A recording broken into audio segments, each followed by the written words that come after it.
Kym, I've got a bit of exposure to money mindset and limiting beliefs through a bit of work that I did in collaboration with a psychologist. For people that aren't across that, can you talk a little bit about limiting beliefs and how they can impact some of our decisions, in particular money decisions, and what people can do so that they don't self-sabotage when it comes to making financial choices? Yeah, for sure. One of the biggest ones that people will come up against is I'm not good enough, I'm not enough, and I'm not worthy, I'm not deserving. So there's some of the core beliefs that generally will show up early in life, and we just live them for however long until we start to clear them up. And most times they're unconscious. People don't even know that they're there, but the things are playing out in their life to just keep reinforcing that. So if they're not getting raises at work, if they are paying out all their debts and then, they sort of get to zero and all of a sudden 10 bills come in, or the car breaks down, or something happens, and bam, they're straight back into debt again. All of those things are just little signposts that some work needs to be done to tidy up whatever those beliefs are for them. So, for me, personally, I had to do heaps around that. It wasn't okay for me to earn more money than my mum and dad, because if I did, it meant I didn't love them, or that it wasn't okay. So huge amount of energy gets trapped in us, as a physical being. We're trying to create all these things and do all these great things with our life, and yet sometimes you just feel like you're spinning your wheels, and either, if not staying stuck, you start going backwards, and then you're really hard on yourself more so. So it's being able to identify what those beliefs are and then start to shift them. And what's the best way for people to go about doing that if they're not so familiar, or they think that they keep noticing these patterns keep running into similar issues?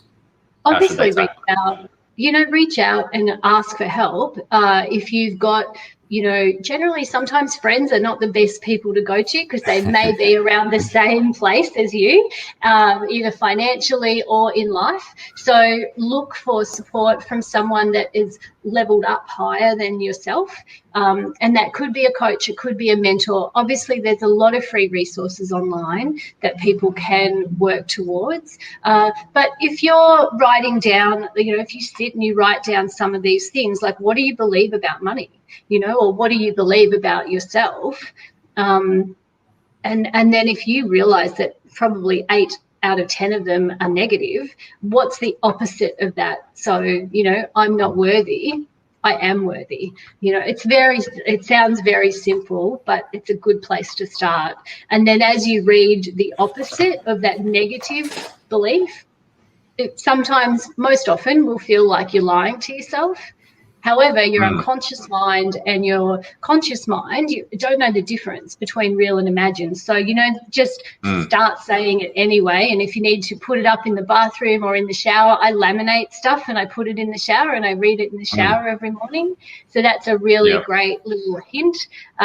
Obviously, probably everyone's already heard of vision boards or dream boards, putting it out there as to what you want to create, the way you'd like to be living your life. There's no point having $1 zillion in your bank account if you're, too sick or ill or depressed or lonely to really enjoy it. And so that's one of my key things that I work with my clients. It's not just all this thing and all that thing. It's like we look at it very holistically so that they can take the journey towards the life they want in a way that facilitates healthy body, healthy mind, good finances, and finding the right people to support them with each step of that process. Yeah, I think it's easy that there's so much stuff that we do or think or how we act that we don't really think about. So it sounds a bit sort of woo-woo, but sometimes just writing something down or verbalizing it out loud, you're giving yourself, and I know that from the some of the conversations that we have, you give me a story, then I'm telling myself that story, so I'm not telling myself some other story. And then after a while, then it gets reinforced, and it's like turning the ship around that sometimes. And I think it might have been Dispenza's book or something else, but it's like the proportion for most people of negative thoughts to positive thoughts, that we have significantly more negative thoughts than we have positive thoughts. So that 70%, 70%, which is crazy. You know, we're self-critical, look in the mirror, go, oh, there's that thing there, or oh, I'm not, you know, I'm not as fit as I want to be, or I'm not at the weight that I want to be, or I'm not at the career point I want to be, or financial position, and this thing, and something's wrong, or that's dirty. Like it's the more positive stuff we can put in there, it's all contributes to that, and especially when something goes wrong, that we're coming from a better place instead of you just stressed out negative, and then something goes wrong, you're like, shit, now it's just getting worse and worse. And it's celebrating the little wins along the way. You know, for many, many years, like I just kept hitting milestones, and it was like moving past it, because I wasn't at where I wanted to go, and I never celebrated it. It was ridiculous. Yeah. Like, hold on, I'm just really tired myself now.